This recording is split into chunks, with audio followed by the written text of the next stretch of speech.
my wife and I, and presumably our 2 children at that point, went to a Sears store, which was in downtown Nashville.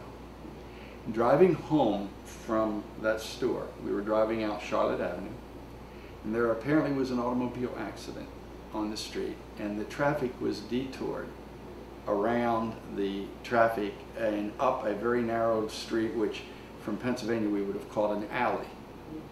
We saw in that alley, in this start and stop, very, very slow traffic, some very, very poor looking housing and some people standing outside, even though it was slightly raining. And I remember saying to my wife, "This is awful." And we said, "People shouldn't live this way."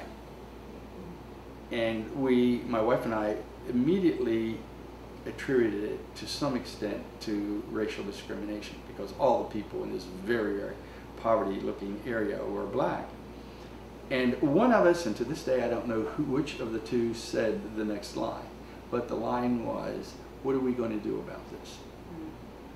We decided then that we were going to do something about it. Now, we didn't know what, but somewhere either about that time or very closely after that, we started to hear and start to follow the news of the public accommodations demonstrations to integrate restaurants in downtown Nashville. We felt that what was going on in racial segregation was wrong.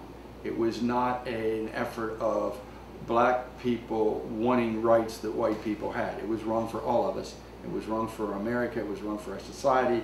And somewhere in our thinking, and certainly in my thinking, was that basic statement that says that some of the worst or the greatest harm that can be done to correct an ill are good people who stand by and do nothing.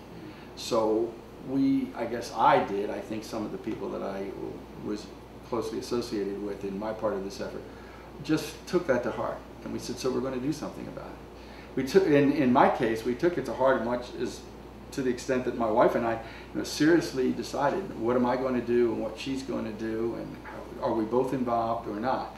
We decided, given that we had 2 and then 3 children during this period, all of whom were under the age of 4, that one of us needed to stay home. So we, I guess, did the typical thing in those days. I became the person that was more involved. She became the person who sat at home and worried. There was a time in the middle of this somewhere, and I don't remember at what stage, where she and I sat at our kitchen table, realizing that because we were on the news some, that lots of people knew we were involved, including our neighbors, who we assumed disagreed with us. We did not live on a college campus. We lived in a small community in Nashville. And so we actually sat down and had a conversation on who did we want to take care of our children if we were both killed.